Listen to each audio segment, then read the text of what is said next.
Let me ask you something. Do you come home from work just to sit on the couch and watch TV or browse dank memes on your iPad? Maybe a friend will text you wanting to go out later and you respond, pretty exhausted, just gonna take it easy tonight, as if you have anything better to do. I'm gonna go out on a limb and say that the vast majority of people, no matter how successful they are, have a lazy day sometimes. It's just a part of life. So I wouldn't beat yourself up too much for having a sweatpants day every once in a while. We all have them. Being a lazy person in general though, like being lazy as just a way of life, is a whole nother issue and one that seems especially prevalent in young people these days. An interesting US survey back in 2013 involving 13,000 participants found that young people aged 15 to 24 were 1 full point more tired on a scale of 1 to 10 than seniors aged 65 and up, which is crazy, and it implies that old people, like actual old people, seniors, have more energy throughout the day and are less tired than today's youth. What's going on here? Are young people more tired because that's just how humanity evolved,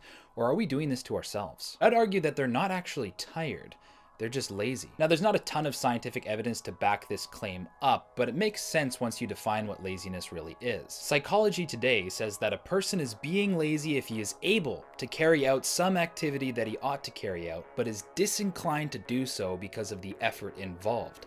Instead, he carries out the activity perfunctorily, or engages in some other less strenuous or less boring activity, or remains idle. In short, he is being lazy if his motivation to spare himself effort trumps his motivation to do the right or expected thing. Let me repeat that. A person is being lazy if his motivation to spare himself effort trumps his motivation to do the right or expected thing. So in essence, laziness can be chalked up to good old-fashioned discomfort avoidance. If you're lazy, it's because you're too comfortable. That doesn't necessarily mean that you live a lavish, cozy, and problem-free lifestyle. It just means you generally fill your day with too many cheap pleasures. You've conditioned your brain to gravitate towards dopamine dispensers like Netflix and Facebook instead of hard, fulfilling activities that improve your quality of life. The consequence of that is that these good, healthy activities that'll actually improve you as a person seem repulsive to your brain because it won't give it that cheap and temporary high it's been conditioned to expect. And to fix it, you need to gradually replace these dopamine dispensing habits that you've established with good, healthy activities. Doesn't have to be all at once, but that's the only way to do it. Start getting used to doing hard-ish things, like making yourself a good breakfast in the morning, making your bed, or reading 5 pages of a book before you're allowed to check your email. Implementing these kinds of activities into your day is kind of uncomfortable, but that's exactly how you stop being lazy, by embracing discomfort. And the nice thing about habits is they're easier to do than not to do. Once being productive and healthy is actually ingrained into your lifestyle,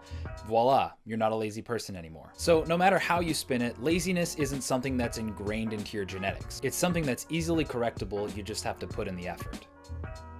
If you like this video, hit that like button. If you like these videos in general and like this kind of content, hit that subscribe button.